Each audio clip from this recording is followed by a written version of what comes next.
This week, the newly appointed co-chair of Idaho's Joint Finance-Appropriations Committee, that is known as JFAC, the budgeting committee, co-chair raised questions about Governor Little's proposed budget, which we heard about during the State of the State. And that's what it is, a proposed budget. It's up to the Idaho lawmakers to take the governor's recommendations, but ultimately pass a budget bill for him to sign into law. And they may have very different ideas. As highlighted in the first budget meeting of the year, Representative Josh Tanner asked major questions about the stability and nature of the governor's proposal. He detailed those to me this afternoon. Well, it didn't balance. That's the tough thing. They can say all day long, and anybody else can say it balances, but when you're using kind of I use the term one-time gimmicks. So if you're looking at their ongoing balance versus their one-time balance, their ongoing balance was actually a negative. And that's one basic math 101. You don't want to end up with an ongoing balance as a negative when you're budgeting. So they did leave us with a positive ending balance, but it was I think it was 32 million is what they left us.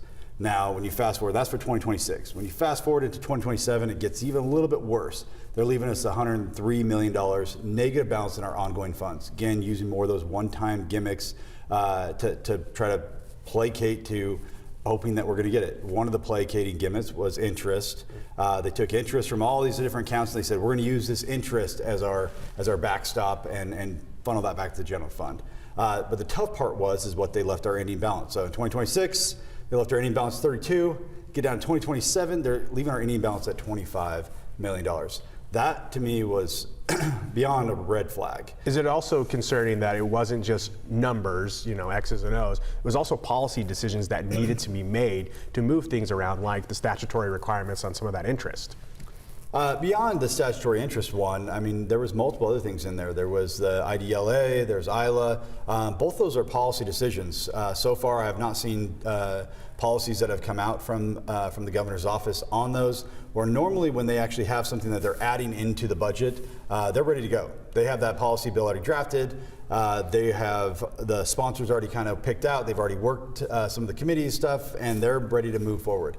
Now, again, this is just getting thrown to legislator lap. They're like, well, we needed to get this balance. We need this number up a little bit, so we threw these in here. Do with it what you will. And to me, I think that was a hard slap back at the legislature and was not very appreciated by myself or by the members of my committee. And it does take policy work. It's going to have to go down to germane committees to go through these and decide on what they actually want to do. If they decide not to, then it's going to be looking at where other areas we can actually look at to make that up. Medicaid expansion, you kind of just touched on it there. The governor says, I don't want to touch Medicaid expansion. Do you think that's realistic with the rising costs of healthcare, but specifically also Medicaid in that expansion population? I've made my stance pretty clear on that one. I think it's important to protect the children and the disabled. I think those two ones really are areas where we should be focused on. And when all of a sudden I'm seeing massive hits to protect able-bodied working adults, it's frustrating for me. I think the governor gave in a State of the State as well really low unemployment rates. That's because people are still hiring. So they should be able to find a job. These are not people with disabilities. These are not people with other things. These are people that we really do need to get back out in the workplace. And I think that program has hindered Idaho in certain ways and not helped it. And I think especially when you are looking at the two other areas, when you're looking at the children and you're looking at the disabled, to me, I think those are the areas we need to make sure we're focused on and make sure we keep whole. And if there's other areas that are not, I think those are the areas we should look at and not go slash across the board because we've got one massively growing population of people. And those budget discussions will continue into next week.